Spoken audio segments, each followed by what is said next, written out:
बातमी पाहूयात। कोलकाता अत्याचार प्रकरणानंतर पश्चिम बंगालमधील ममता बॅनर्जी सरकारचं मोठं पाऊल सध्या समोर आलंय। महिलांवर अत्याचार करणाऱ्या आरोपींना 7 ते 10 दिवसात शिक्षा करण्यासाठी त्या कायदा करणार आहेत।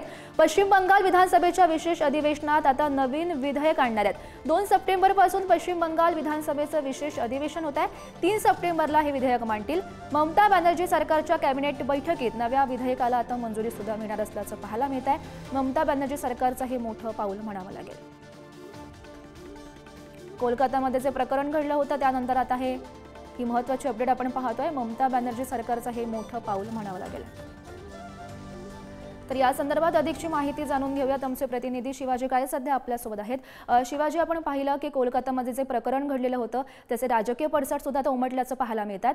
ममता बॅनर्जींचा सरकारचा हा मोठा निर्णय सध्या पाहायला मिळतोय।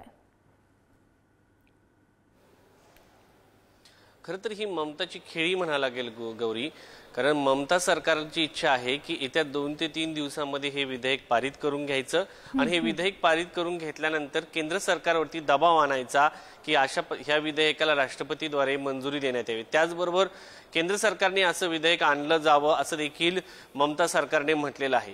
दुसरीकडे ममता सरकारचं असं म्हणणं आहे की या प्रकरणाचा सीबीआयकडे तपास दिल्यामुळं या सगळ्या प्रकरणामध्ये अद्यापर्यंत न्याय मिळाला नाही। अन्यथा पश्चिम बंगाल सरकारकडे हे सगळं प्रकरण असतं तर आतापर्यंत आरोपीला शिक्षा देखील झाली असते। मात्र आम्ही आता या सगळ्या प्रकरणामध्ये नवीन विधेयक आणतोय आणि 7 दिवसांनंतर आरोपीला पूर्ण शिक्षा सुनावली जाईल असं हे विधेयक आहे। खरं तर पाहिलं तर भारतीय न्यायाचं एक तत्व आहे, 100 गुन्हेगार सुटले तरी चालतील पण एका बिनअपराध्याला म्हणजे ज्या निरपराध्याला शिक्षा होता कामा नये असं बोललं जातं। मात्र त्यामुळे या सगळ्या प्रकरणामध्ये 7 दिवसांमध्ये आरोपीचं म्हणणं तरी ऐकून घेतलं जाईल का, हा सगळ्यात मोठा प्रश्न आहे। महाराष्ट्रामध्ये देखील एक शक्ती कायदा पारित करण्यात आला होता, तो राष्ट्रपतीकडे सहीसाठी प्रलंबित आहे आणि वारंवार महाविकास आघाडी सरकारमध्ये तत्कालीन मंत्री किंवा नेते आपल्याला म्हणताना पाहायला मिळतात की एकही बलात्काराची घटना समोर आल्यानंतर त्यांचं म्हणणं असं असतं की